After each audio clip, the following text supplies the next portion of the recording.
मैंने सुना है कि big show love and hate 2 का डायरेक्शन करने के लिए एक एक्टर और डायरेक्टर को खोजा जा रहा है। ये तुम्हारे और तुम्हारे एक्टर के लिए एक अच्छा मौका हो सकता है।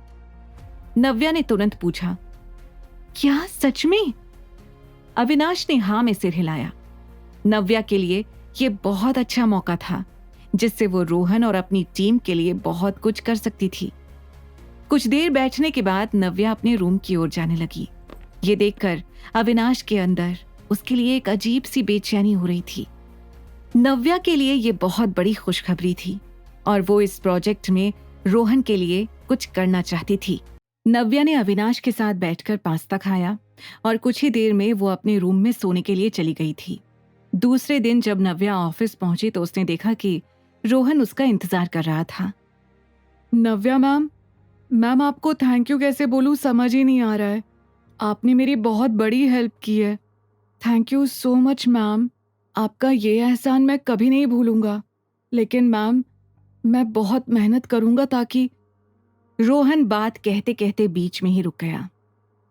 उसकी आवाज फंसने लगी थी। उसने नव्या को दिल से थैंक यू कहा और वो अपनी आंखों में आंसू नहीं रोक पाया। आज वो इमोशनल हो गया था क्योंकि इतने पैसे एक साथ जुटा पाना पॉसिबल नहीं था। लेकिन अब नव्या की मदद से रिया का इलाज पॉसिबल हो सकेगा। नव्या उसे देखते हुए शांत खड़ी हुई थी। वो समझ गई थी कि रोहन आखिर कहना क्या चाहता था। वो जानती थी कि रोहन एक स्वाभिमानी लड़का था।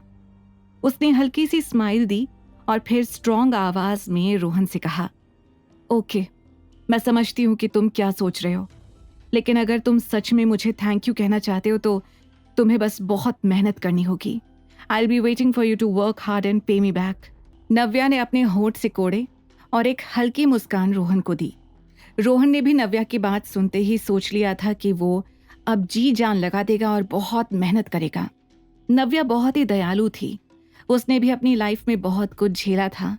वो हर आदमी की प्रॉब्लम को समझती थी, लेकिन इतना सब उसने लाइफ में देख लिया था कि वो अक्सर गंभीर लहजे में बात करने लगती थी और अक्सर सख्त दिखती थी। यस मैम, रोहन ने कहा। फिर उसे देखते हुए नव्या ने कहा, पैसा एक बहुत बड़ा मोटिवेशन होता है किसी भी काम को करने के लिए, और मैं जानती हूँ कि तुम बहुत मेहनत करोगे। रिया को अच्छी जगह अब एजुकेशन भी तो दिलानी है। नव्या रोहन से बात कर ही रही थी कि तभी उसे एक कॉल आया। जैसे ही उसने देखा कि मरियम का कॉल आ रहा था तो उसने तुरंत उस कॉल को उठाया। नव्या कुछ बोल पाती उससे पहले ही उधर से आवाज सुनाई पड़ी, मम्मा, आप फिर से बिना बताए चली गई। सुनो, हमारे यहाँ ना एक प्ले होने वाला है, तो उसमें आपको आना होगा और मुझे पापा के साथ ही लेने आना आज फिर से। बाय मम्मा, मैं स्कूल जा रहा हूँ।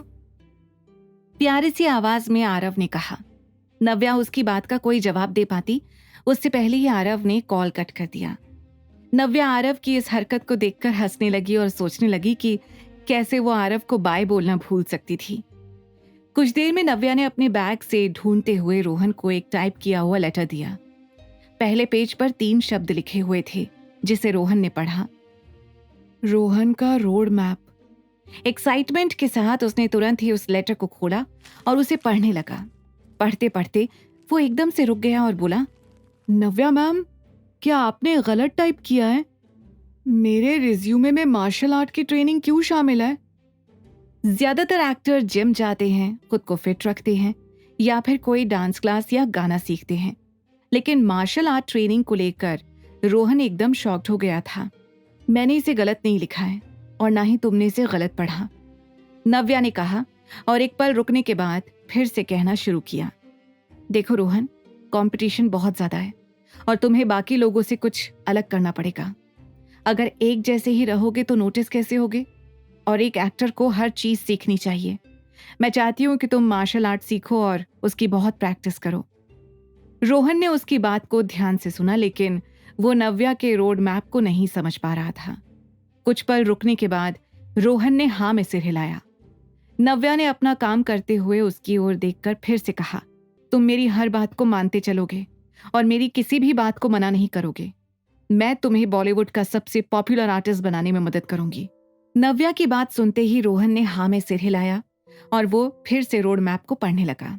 नव्या ने रोहन से कहा, ओके रोहन, मैं बाद में आकर तुमसे बात करती हूँ।